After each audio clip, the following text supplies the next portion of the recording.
Assalamualaikum warahmatullahi wabarakatuh. Kembali lagi dengan saya Muhammad Subhan, mata kuliah listrik dan magnet di program studi pendidikan fisika STKIP Bima. Video kali ini kita melanjutkan pembahasan kita mengenai ataupun masih mengenai hukum Gauss, akan tetapi kita lanjut pada hukum Gauss untuk persamaan Maxwell yang pertama, yang sudah kita pernah singgung di video sebelumnya.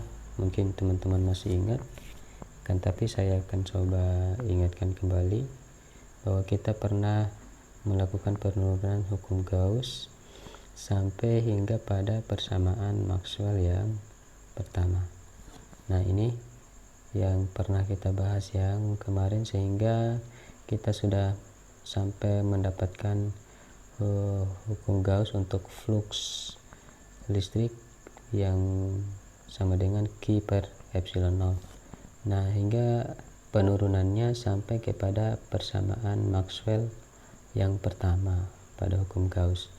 Nah, dengan menggunakan divergensi ini, sehingga perlu untuk diperkenalkan terlebih dahulu dari bentuk nabla ini ataupun divergensi, ya.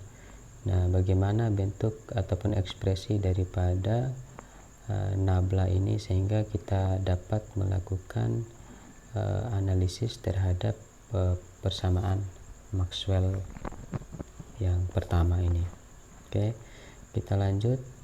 Nah, ini adalah bentuk daripada operasi nabla yang sudah kita kenal tadi, yang bentuk simbolnya segitiga terbalik. Nah, yang diistilahkan di sini adalah divergensi, di mana divergensi ini adalah suatu operasi matematika yang diterapkan di dalam fisika. Dalam hal ini berkaitan dengan persamaan Maxwell yang pertama tadi. Nah, divergensi ini untuk setiap sistem koordinatnya ekspresinya berbeda-beda. Dapat kita lihat di tabel bahwa untuk Cartesian, silinder, dan bola dapat kita lihat memang tergantung daripada vektor satuannya, dimana untuk Cartesian itu kan X itu satuannya adalah I, sedangkan Z vektor satuannya J topi, Z vektor satuannya adalah K. Demikian juga silinder, ya, ada vektor arah R, ada vektor arah P, ada vektor Z. Demikian juga bola. Nah, bagaimana penerapannya dalam yang berkaitan dengan pembahasan kita, yaitu tentang rapatan flux ataupun juga bisa berlanjut ke medan listrik. Nah, dalam hal ini kita sudah menuliskan atau memberikan ekspresi daripada divergensi ini dengan menggunakan rapatan flux. Padahal tidak terbatas untuk rapatan flux, ya. Kita lihat juga bahwa di hukum Gauss Maxwell pertama kan divergensi terhadap medan listrik, ya. Nah, untuk divergensi ini bisa diterapkan dalam bentuk variabel ataupun pembahasan yang berkaitan dengan vektor, ya. Akan tetapi di sini berhubung kita membahas tentang rapatan flux, nah sehingga kita gunakan rapatan flux. Di simbol D ini bisa kita ganti dengan medan listrik juga pun bisa, tergantung dari hal apa yang akan kita bahas. Nah, dalam salah satu contoh aplikasinya kita menggunakan persamaan rapatan flux yang dimana D sama dengan Q per 4pi R kuadrat A topi arah R. Nah, kita coba ambil salah satu bentuk sistem koordinat. Dalam hal ini adalah kita ambil yang sistem koordinat bola. Nah, oke. Kemudian sudah kita ambil untuk sistem koordinat bolanya, di mana div D sama dengan 1 per R kuadrat du per du R dikali dengan R kuadrat dr. Untuk dr ini, dr maksudnya adalah D pada arah R, yang dimana diturunkan terhadap du R. D ini tadi bisa diganti dengan simbol apa saja yang berkaitan dengan vektor, ya, yang berkaitan dengan vektor. Kemudian plus 1 per R sin theta du per du theta dikali dengan sin theta du theta. Nah, dimana simbol notasi du theta ini tentu akan diturunkan terhadap du theta ini, ya, plus 1R sin theta du pi per du pi. Demikian juga untuk ekspresi yang ini tentu akan diturunkan terhadap du pi untuk vektor arah rapatan flux pada pi. Nah, kemudian untuk nilai rapatan flux ini kita ganti dengan Q per 4pi R kuadrat seperti biasa. Dimanapun kita menurunkan suatu persamaan, tentu kita akan mengganti suatu jabaran daripada persamaan tersebut. Nah, kemudian dapat kita lihat bahwa nilai D tadi kita ganti dengan Q per 4pi R kuadrat. Nah, di setiap ruas, harusnya di ruas ini juga kita tulis Q per 4pi R kuadrat untuk D theta, demikian juga dP. Nah, oke, kita perhatikan dulu untuk ruas paling ujung ini pada turunan terhadap do pi. Kalau kita mengganti nilai dP ini, D pada notasi pi, dengan Q per 4pi R kuadrat, maka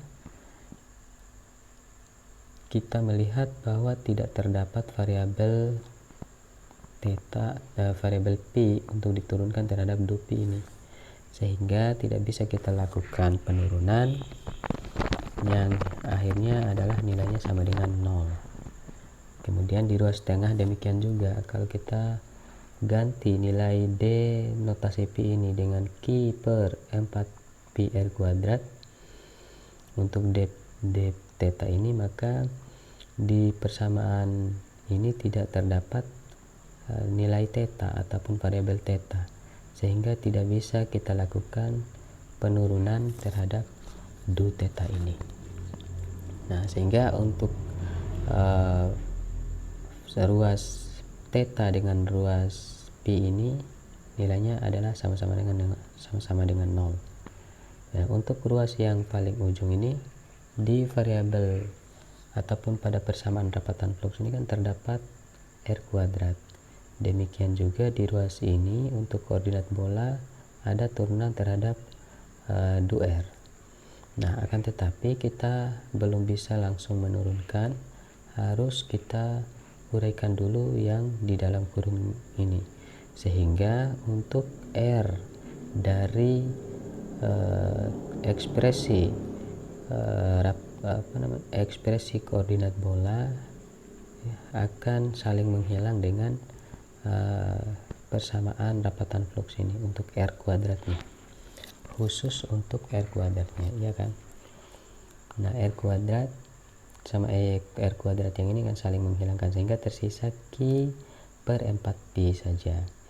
Nah, kalau untuk Q per 4pi ini kita turunkan terhadap du R, tentu tidak bisa karena tidak ada variabel R di sini, karena sudah saling menghilangkan antara R kuadrat yang ini dengan R kuadrat yang ini, sehingga ketiga-tiganya disimpulkan nilai divergensi daripada D adalah sama dengan 0.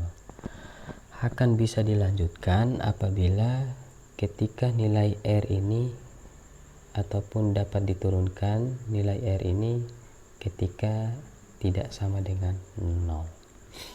Nah, itu adalah cara ataupun contoh sederhana penurunan terhadap ekspresi daripada divergensi untuk persamaan rapatan fluks. Demikian juga untuk persamaan lainnya yang berbentuk vektor.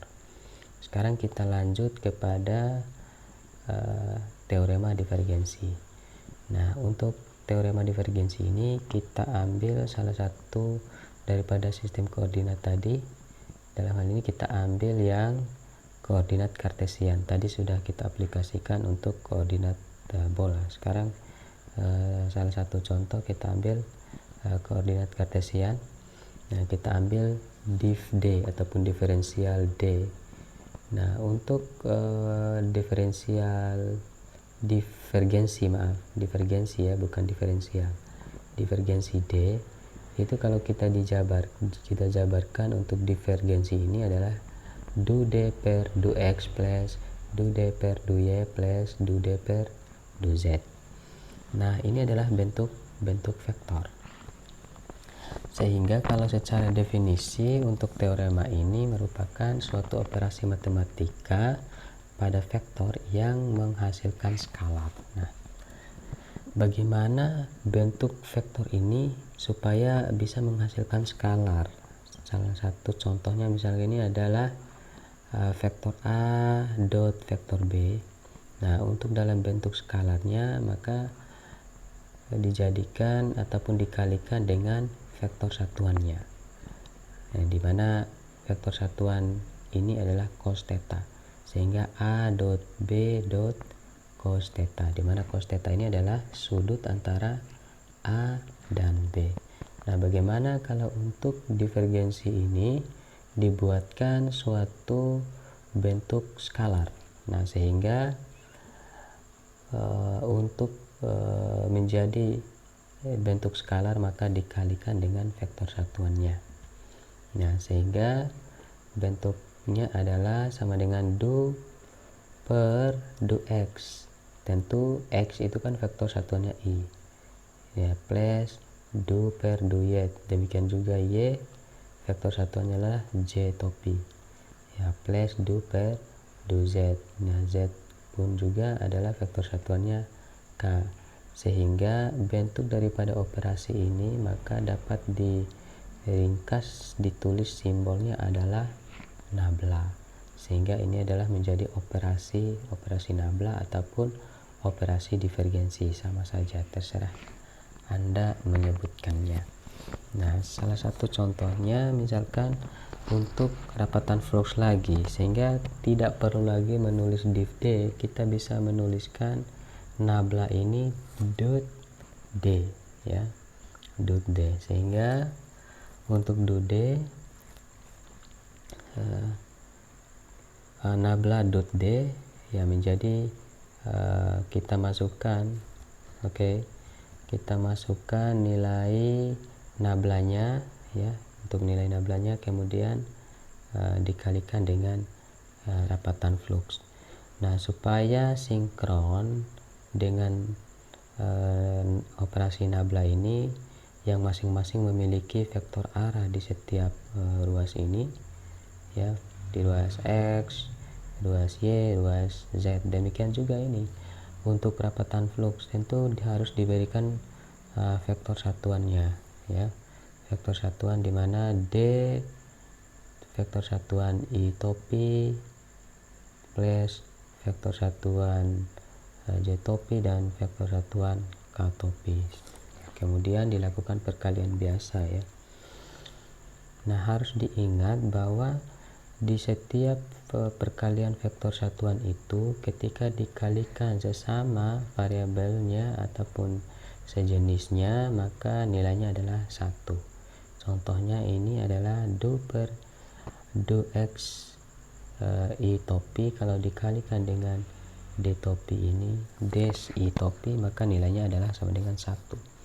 Nah, ketika I topi ini dikalikan dengan J topi maka nilainya adalah 0, sehingga kalau sudah nilainya 0 maka diabaikan. Nah, contoh misalkan nilainya 1 itu adalah nilainya 0, kemudian untuk D nya juga adalah nilainya 0. Demikian juga yang ini kita bisa lakukan perkalian seperti yang I ini, yang J topi dikalikan dengan yang ini, kemudian Z top P ini dikalikan dengan yang ini juga, yang akhirnya nilainya 1 yang ini, kemudian dikalikan yang ini.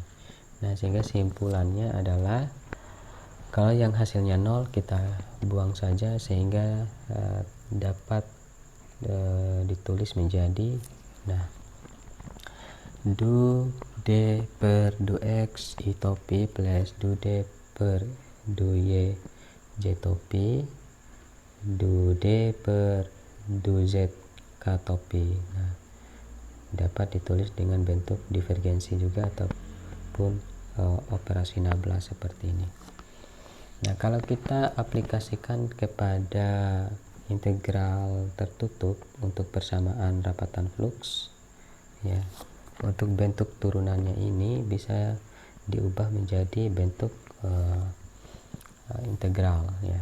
Nah, dapat kita lihat ini adalah persamaan dasar daripada rapatan flux D dot dA, di mana D dot dA itu kan sama dengan Q kan. Nah, sebagaimana keterangan daripada Faraday bahwa rapatan flux itu kan sama dengan Q, ya, sama dengan Q. Nah, untuk Q pun ini juga ketika dalam suatu ruang volume, maka kerapatan daripada suatu muatan itu sama dengan ρ kali V ataupun dV, ya, ρ dikali dengan dV. Sedangkan untuk rapatan flux D kali dA. Sedangkan untuk rapatan muatan untuk Q, ya, untuk Q ini, untuk Q rapatan flux sama dengan D dot dA. Untuk rapatan muatan ρ dikali dengan dou V.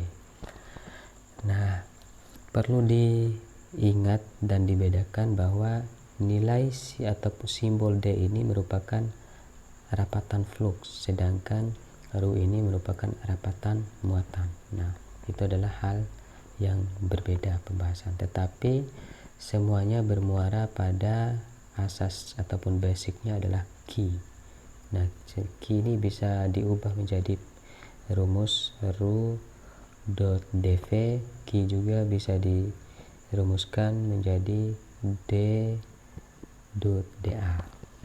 Nah, sehingga kalau kita jabarkan yang integral tertutup ρ dot dV ini, dimana ρ itu kan sama dengan operator. Nah, sehingga dari bentuk asalnya dari sini, ya, sehingga bentuk daripada ketika kita mencari rapatan muatan, maka operator nabla sama dengan rapatan flux jadinya, ya, karena tadi sama-sama bermuara daripada Q ini, sehingga dapat ditulis, nah, D integral tertutup D dot dA sama dengan operator integral tertutup operator nabla dot D dot dV. Nah, untuk V nya ini kan nilainya adalah operator nabla dot D, ya, sehingga bentuknya seperti yang kita lihat ini. Nah, untuk yang ruas ini kita harus bedakan bahwa bentuknya adalah rapatan flux, sedangkan yang ini adalah untuk muatan. Nah, kita kasih tanda. Nah, itu adalah flux, sedangkan yang sebelah kanan adalah Q ataupun muatan. Nah, oke. Itu adalah perkenalan singkat daripada teorema divergensi. Mudah-mudahan dapat dipahami. Kita akan lanjut kepada video berikutnya, yaitu berkaitan dengan pembahasan contoh soal yang berkaitan dengan divergensi ini. Sekian, assalamualaikum warahmatullahi wabarakatuh.